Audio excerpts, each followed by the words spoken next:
This is a continuation of an interview of me on December the 1st, 2013. My name is Clarence Seeliger. I'm the father of Cynthia Seeliger Seifert and Catherine Seeliger Etzmenger. And this is the day, a couple of days after Thanksgiving. And so we're continuing with the interview. If I have any problems with remembering dates or saying the wrong date, I'm certain my producer, the Reverend Cynthia Seifert, will let me know. In 1958, I graduated from Cleveland High School. Cleveland High School was a working class school. Most of the kids had parents who were working at Boeing aircraft or other locations. It was definitely not the top school in the Seattle school system. But after graduating, I decided I'd go to the University of Washington. I went there for 4 years and got my degree in political science and graduated in 1963. The reason why I was a little later than usual is because I decided that I'd taken 1 quarter off to get my act together because I had some problems with grades my first year at the university. And I then enlisted in the United States Air Force. I'm going to talk about that, and then I'm going to talk about the 60s and my experience of it. In 1963, I entered the Air Force. During that time, I also met my wife-to-be, Gwen, who was a chemical engineer working in Pascagoula, Mississippi. I was stationed in Biloxi, getting training to be a communications officer. And thereafter, I would go to Savannah, Vietnam, back to Savannah, and then to Altus Air Force Base in Oklahoma. I would then leave there to go to law school. But the history is a little more complex than that. In 1960, I worked on a political campaign of John Kennedy as a volunteer. I was just a college kid at the time. I also was running for office in my own district as a representative for the Democratic Party. And it shocked everybody because I won. There wasn't much to do because it was simply a party functionary thing. But it got me involved in politics, and that interest would continue to this day. Working on the campaign, though, I was inspired like a whole generation of young people about Kennedy. Tough, resilient, a veteran of World War II, bright, good-looking, pretty wife. What was there not to like? And he was smart. And so when he won the election, there was a kind of a really hopeful feeling throughout the country. Not that he wasn't controversial, and not that he did things that I didn't like. Like, for example, he wasn't as supportive of the movement towards civil rights as I would have liked during his period from 1960 through 1963 before he was assassinated. But he did do one thing in that area. He did introduce the Civil Rights Act of 1964 that was passed after his death by the President Johnson and the Congress. But he was a kind of a shining light to us all because of everything, including his military service, which would influence me. And then came the Cuban Missile Crisis in 1962, where we were on the brink of nuclear war. And it wasn't just a game. There was no question that missiles were being armed in Florida that could be pointed at the heart of the United States, and that we were arming missiles everywhere we could. The Strategic Air Command went on DEFCON 1, which is a high war alert. It's the only time since the end of World War II that had gone on DEFCON 1. Eventually, they worked it out by negotiating a settlement. The missiles were removed from Cuba, and things were restored to normality. Again, that kind of toughness kind of appealed to me. I never thought myself to be a tough guy, but I admired it in other people. So when I graduated in 1963, I had to decide what I wanted to do. I had been, for a short time, a postulator for holy orders in the Episcopal Church. But I put off any qualifications, though, until I graduated. And then when I contacted Father Paul Langpath, who was my sponsor, I asked him, he asked, well, maybe you ought to get some experience before you go to seminary. And I thought, well, it's not a bad idea. But what surprised him is that I enlisted in the Air Force for a 4.5 year commitment, which really shocked him. And I think he understood why, because although my commitment was not that strong, by the time I was gotten halfway through my term in the Air Force, I was no longer interested in being a postulant. One of the things that happened from 1963, we were not in the middle of a war. We were not in Vietnam. But 10 months later, 11 months later, Kennedy was shot in 1963. In 64, I had finished my training and was stationed with the 4th Mobile Communications Group in Savannah. And they asked for volunteers for Vietnam, which I did do. I volunteered and I served for 6 months in Vietnam and Thailand, being responsible for supervision of installation of air traffic control equipment for our fighters that were bombing North Vietnam. I did that all over Thailand and in one case in Vietnam. I was attached at that point to the 1964th Communications Group, which coordinated all communications in Southeast Asia. I was no war hero. I believe I was shot at a few times, but most of the time I was busy being an administrator and making sure installations were done. I returned in November of 1965, but with a much different attitude toward life and about the war. I went over there thinking that I was doing something that kind of inspired by John Kennedy and his experiences. And when I went over there, I came back with a starkly different idea about what the war was all about. Instead of being a ground war where the enemy was identified, we were involved ourselves in a civil war.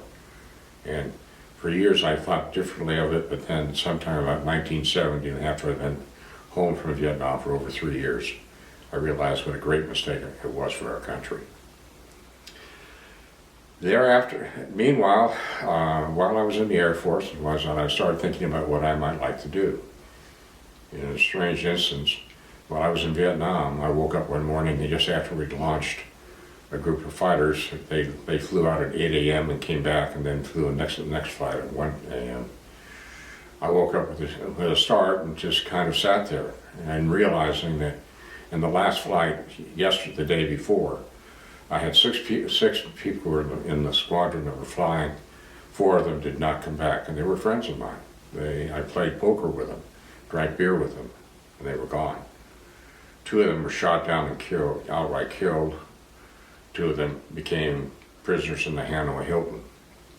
I knew about 3 or 4 of those fighter pilots who were in Hanoi, in the prison camps until they were released back later in 1972. I came out of the war with very strong feelings. I had units.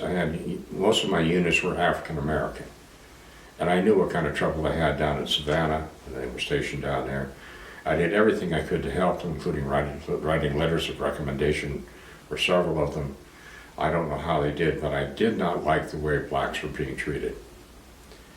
And so when I started law school at Emory, I met a man by the name of Maynard Jackson. Now, Maynard was teaching poverty law course at Emory University that year, and was kind of the head of a special clinic. He was a black man, and we got to know each other, and we talked a little bit. I wasn't in any of his classes, but I'd see him around and say hi. He was being avoided by most of the students for whatever reason, and so I just decided to strike up an acquaintance with him. I was older than a lot of the students, being about 27 years old, and he was in his early 30s, so we could talk about things. At the end of the first year, during summer, I signed on to be an intern at the Southern Regional Council. The Methodist Church sponsored the Southern Regional Council. It was designed to be a research organ defining the problems of race in the American South. I published a quarterly magazine and did lots of research. I was there, and when I was there, I met 3 people. One was Vernon Jordan, who would later become head of the Voter Education Project, and later became a close friend of then President Bill Clinton, and was instrumental in much of the civil rights work that was going on in the 1970s and 80s by being head of the Urban League. And I also met John Lewis, an extraordinary man. of limited education, but enormous courage, and I would later continue to stay in touch with him. He's now congressman from the 4th Congressional District in Atlanta. He's been there about 20 years. And I finally met Julian Bond. And Julian Bond later would be a vice presidential candidate at the 1968 Democratic elections, but he couldn't accept it because he was under the age of 30. So, but later he would become president of the NAACP. These are really extraordinary people.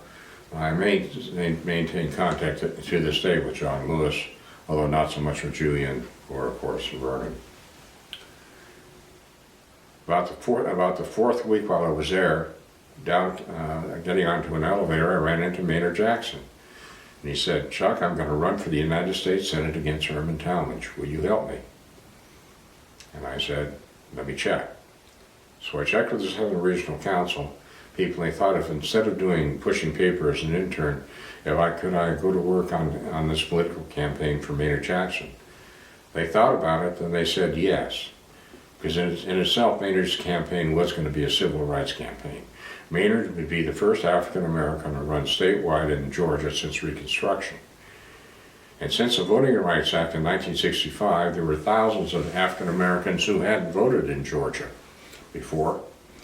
And so it was felt that Maynard, being African American, would attract African American voters for the first time and get them getting used to the idea of exercising their franchise. So I signed on. I did a lot of statistical work for Maynard. I also served as an advance man in South Georgia and around the state. It was a tough time. If you thought it was hard for a black man to run in an all-white racist state that Georgia was at the time, it was difficult. What do you think they thought about me being a white man working on a black man's campaign? It got pretty tough. But we survived it all.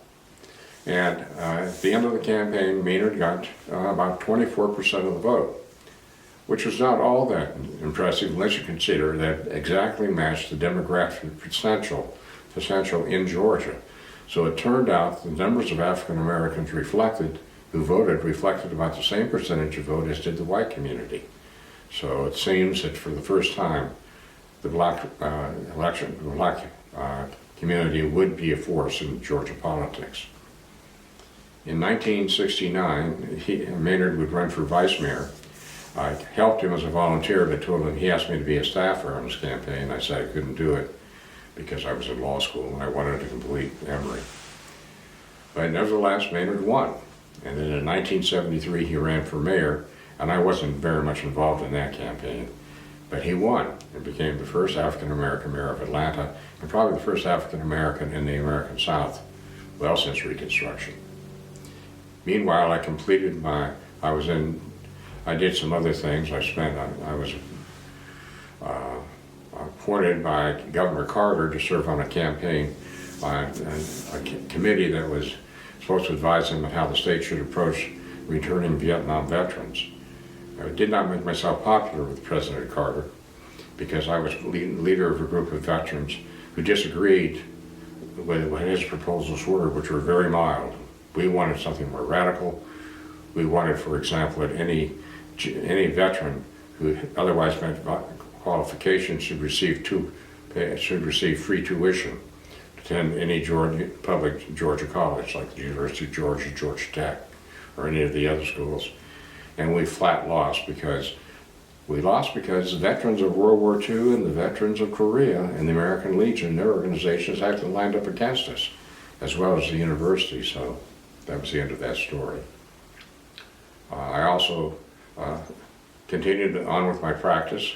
I was blessed because my wife Gwen was working as an engineer, and when I was trying to develop a practice, it permitted me to take cases and not make very much money, but I did start to make money toward the end of my practice, but I didn't at the time. Gwen primarily supported the family. In the early 1970s, I got a client by the name of Brenda White. Brenda White was black, and she was the first person to be prosecuted under a new law in Georgia against welfare fraud. And I was asked to do this by some friends who referred me from the Atlanta Legal Aid Society, who did represent indigents but could not represent indigent criminal cases. And so I did it for free. I had the help of Mary Whiteman, who was an associate in our office, and it became clear, though, that she was absolutely guilty. So guilty, in fact, that we knew we had to enter a plea of guilty. The evidence was incontrovertible. What she had done is change jobs. She'd been working as a server in a barbecue shack, and then she got a new job, ironically, working for the state of Georgia, in the Georgia Retardation Center, and she received an increase in pay. But she lied about it because she needed the money. She had 2 little kids. She was 21 years old and had 2 babies. Was not getting any support from the fathers of the children, and she was trying to support an elderly aunt as well, living in public housing. She needed the money. There was no justification for what she did. She cost the state about $600. And so, as a result of that, we had to enter a plea, and we would enter a plea to probation. We were to appear before the Honorable J. Oscar Mitchell. J. Oscar Mitchell was a famous judge. He was a judge who put Martin Luther King in prison on a traffic violation in 1960, causing the intervention of the Kennedy presidential campaign. He was a racist. He would not allow anybody to be hired in the state court, and they had about 70 employees, including clerks and marshals, who were African American. It was all white. And he was one of the major forces compelling the county to be all white, employees to be all white, in a county that was about 35% black at that time. At any event, when we appeared before Judge Mitchell, we entered our plea and were about ready to leave, but then he launched a long peroration, attacking her for being a welfare mom, about you people this and you people that, trying to rip off the taxpayers of the state of Georgia. And he went on for about a minute and a half. And then I turned to look at my client, and she was shaking and crying. She was totally, completely intimidated. And I turned and looked at Judge Mitchell, and he looked at me, and then he went off the bench. And then then Mary said, "Come on, Brenda, let's go over to probation. Take care of this." And I walked out, sat in the hallway, when I was approached by a reporter from the Atlanta Journal. I knew him as Joe Ledley, and he said, I asked, "Why are you here?" And he said, "It's because Judge Mitchell wanted to make a statement about how he felt about welfare fraud." So Judge Mitchell abused my client to make a political point. And I was incredibly angry with that. Some years later, I would run against him for judge. I think we should probably stop there for the time being. Okay.